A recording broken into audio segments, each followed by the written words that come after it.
તો વડોદરામાં આપને મોટો ફટકો પડ્યો છે। પૂર્વ સૈનિક અધ્યક્ષ વિનય ચૌહાણ, જોઈન્ટ સેક્રેટરી શશાંક ખરે અને સહપ્રભારી મનીષ પરમાર કોંગ્રેસમાં જોડાઈ ગયા છે। તેમણે આપ નેતૃત્વ પર ગંભીર આક્ષેપો કર્યા, જેમાં મહિલા સભ્ય પર દુષ્કર્મનો આરોપ દબાવવા માટે અને માંજલપુર પેટા ચૂંટણીમાં ઉમેદવાર ન ઉતારવા જેવા મુદ્દાઓ સામેલ છે। 100થી વધુ કાર્યકરોએ રાજીનામા આપ્યા છે। તો કાર્યકરોના રાજીનામા અંગે વિનય ચૌહાણે જણાવ્યું હતું કે માંજલપુર વિધાનસભાના 100થી વધુ કાર્યકર્તાઓએ પણ પાર્ટીની આવી નીતિઓ સામે વિરોધ નોંધાવી રાજીનામા આપી દીધા છે।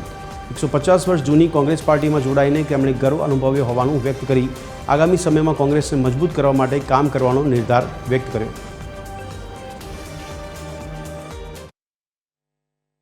એથિક્સની વાતો કરે છે એ તો બિલકુલ નથી। ત્યારબાદ માંજલપુર વિધાનસભાની વાત કરીએ તો માંજલપુર વિધાનસભામાં અત્યારે પેટા ચૂંટણી છે। પેટા ચૂંટણી છે તો અમે વાત કરી આગળ કે અહીંયા આપણે આપણો ઉમેદવાર ઉભો રાખવો જોઈએ। અમે વાત કરી, પ્રદેશ અધ્યક્ષ જોડે વાત કરી, બધાની જોડે વાત કરી। એમણે કીધું કે આપણને ઉપરથી કોઈ આદેશ નથી। અત્યારે માંજલપુર વિધાનસભાએ રાજીનામું મોકલ્યું, 100થી વધારે લોકોએ રાજીનામું મૂકી દીધું। આમ આદમી પાર્ટી એની અંદર સૌથી પહેલા કાર્યકર્તા આવતા ડરે છે।